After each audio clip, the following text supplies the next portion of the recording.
Macron a vécu en tant qu'homme, prénommé Jean-Michel, pendant 30 ans avant de devenir Brigitte. Voici une photo, côte à côte. C'est tout de suite très crédible.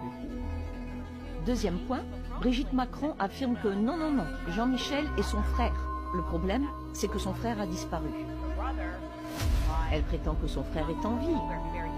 Il serait très facile pour elle de se promener avec lui et de dire « Voici Jean-Michel ». Il se trouve que nous nous ressemblons, mais non, Brigitte Macron refuse de le faire.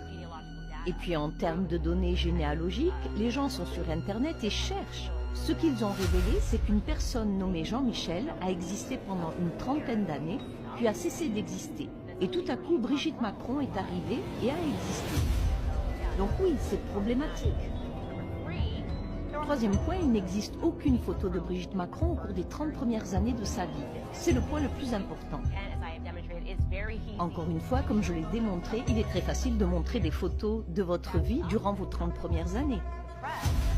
En fait, c'est le contraire qui se produit. À un moment, la presse a essayé de faire passer une photo en noir et blanc de sa fille et a dit « Voilà Brigitte ». Une tentative désespérée de prétendre que Brigitte a existé en tant qu'enfant. Voici une photo côte à côte. Il s'agit manifestement de Tiphaine sur cette photo. Tiphaine est le nom de sa fille. C'est donc bizarre. Et c'est tellement bizarre qu'ils appellent la police, menacent les gens qui couvrent l'histoire. C'est vraiment bizarre. Quatrième point, la presse internationale n'a pas pu localiser son prétendu ex-mari avec lequel elle aurait eu 3 enfants. Et ce n'est pas rien. Lorsqu'Emmanuel Macron est devenu président, la presse internationale, qui n'essayait pas d'élaborer une théorie de complot, s'est contentée de dire « C'est bizarre, nous n'avons pas trouvé son ex-mari ». Je vous montre une photo ici. Brigitte Probat-Osière, avec qui Jean-Michel, aujourd'hui première dame de France, a eu 3 enfants.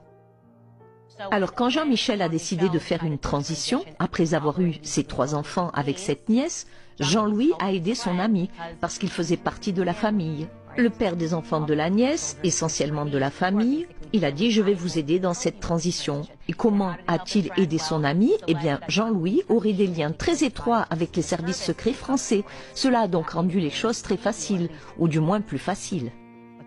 Ce qu'ils ont fait ici est presque un tour de passe-passe. Brigitte Probat-Osière, sa nièce et la mère des enfants de Jean-Michel Trogneux, existaient déjà, n'est-ce pas? Brigitte existait déjà. Ce qu'ils ont donc fait, c'est qu'ils ont transitionné Jean-Michel avec le même nom. Ils ont fait de Jean-Michel Brigitte, parce que c'est plus confus. Ils ont ensuite créé un faux mari, André Louis, qui n'a jamais existé. Du moins d'après les archives publiques, il est très difficile de trouver cet homme. Encore une fois, c'était un tour de passe-passe parfait, parce que maintenant, ils se disent « Brigitte Osière existe ou a existé ». Non, en fait, c'est une nièce. Il a aidé son ami. Et l'histoire devient plus sombre et encore plus tordue. Qu'une femme de 40 ans a des relations avec un gamin de 14 ou 15 ans, l'image est dégradée. Et je t'avoue que moi, en tant que mère d'une enfant de 15 ans, si elle me dit mon fiancé a 40 ans, je vais crever les pneus de la voiture du mec en question, etc. etc. Alors vous en parlez de cette fameuse histoire de Gabriel Russier. Il y a eu un film, Mourir d'aimer, il y a eu une chanson de Charles Aznavour. Et c'était une prof qui était tombée amoureuse de son élève. Ça s'est malheureusement mal fini. Là, l'histoire n'est pas la même. L'histoire, au contraire, elle se finit très bien. Parce que les Macron, les parents d'Emmanuel Macron décident de ne pas porter plainte. Évidemment, ils tombent de l'armoire, comme ils le disent, en réalisant ce qui se trame dans leur dos. À un moment, ils ont même pensé qu'Emmanuel Macron sortait avec Laurence Osière, donc la fille de Brigitte, qui était sa camarade de classe. Quand ils comprennent ce qui se passe, ils sont évidemment complètement décontenancés. Ils essayent de faire entendre raison à leur fils, qui ne veut rien entendre.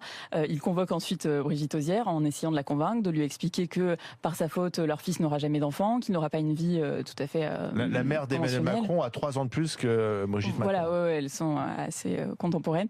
Et lui est plus jeune que ses enfants les plus vieux, c'est ça? Il a le même âge que sa fille du milieu, enfin de son enfant du milieu, quoi. Mais donc elle a résisté à toutes les pressions. Elle a résisté à toutes les pressions. Aussi de la ville, de son milieu, un milieu bourgeois. Oui, duquel elle a totalement été mise au banc. Elle faisait vraiment partie de la bonne société amiénoise, avec son mari mari banquier, sa famille qui est une dynastie amiénoise extrêmement respectée en Picardie. Oui, chef d'entreprise très connu. Voilà, chef d'entreprise, les macarons. Les macarons trop nuls. Elle était plutôt sur le créneau du macaron. Donc c'est là où elle se montre affranchie.